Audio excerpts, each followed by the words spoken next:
Total শিক্ষক সমাজ কিন্তু আমাদের দেশে অবহেলিত, বঞ্চিত। শিক্ষকদের যে মর্যাদা থাকা উচিত, যে সম্মানের জায়গা থাকা উচিত, আমরা মুখে বলি, বাস্তবতা যদি বলি, তাদের বেতন স্কেল থেকে যদি শুরু করি, অন্যান্য সুযোগ সুবিধা থেকে যদি শুরু করি, তাহলে অত্যন্ত ন্যাক্কারজনক, অত্যন্ত দুঃখজনক, খুব কি বলেন নিচের অবস্থানে কিন্তু আমাদেরকে দেখা হয়, শিক্ষকদেরকে দেখা হয়। তো যারা একটা জাতি গঠন করবে, একটি সমাজ গঠন করবে, যারা আমাদের ছেলে মেয়েদেরকে লালন পালন করছে, যারা আমাদের ছেলেকে সত্যিকার একটা মানুষ তৈরি করার কারিগর আমরা বলে থাকছি, তাদের ক্ষেত্রে এই কেন তাদেরকে অবহেলা কেন? এই জায়গা থেকে বেরিয়ে আসতে হবে সমাজকে। যদি এই জায়গা থেকে বেরিয়ে না আসা যায়, সমাজ পরিবর্তন হবে না, দেশ পরিবর্তন হবে না, সোনার বাংলা হবে না, কখনো সোনার বাংলা হবে না, কোন স্লোগান দিয়ে সোনার বাংলা হবে না। শিক্ষকদেরকে সঠিক মর্যাদা যদি দেওয়া না হয়, শিক্ষকদেরকে সত্যিকার মূল্যায়ন করা না হয়, শিক্ষকদেরকে যদি সেই আসনে না বসানো হয়, তাহলে সত্যিকার অর্থে জাতি গঠন হবে না।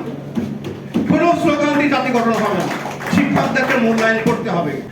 আজকে এই বৈষম্যের শিকার 27টি মডেল প্রতিষ্ঠান।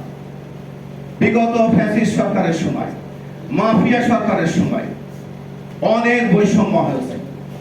আগে পরে শেখ থাকলে, আরো কিছু থাকলে অনেক কিছু হয়ে গেছে।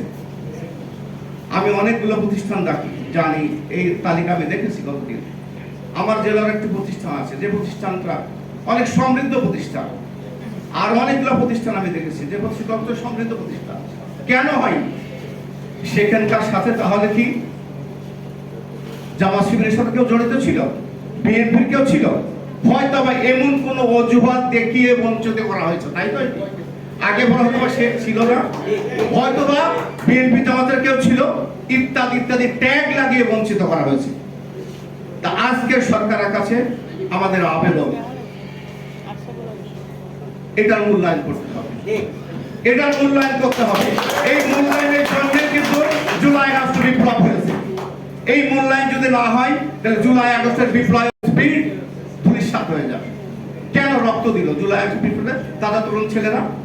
কিসের জন্য রক্ত দিল?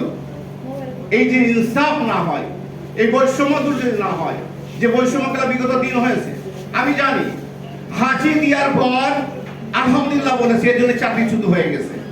টাকনার উপরে কাপড় থাকার কারণে ভাইভা বোর্ড থেকে আউট হয়ে গেছে। এই বৈষম্য বিগত সময় হয়েছে না? এখন আমরা একটি সাম্য, সুন্দর, সমৃদ্ধ বাংলাদেশ গড়তে চাই।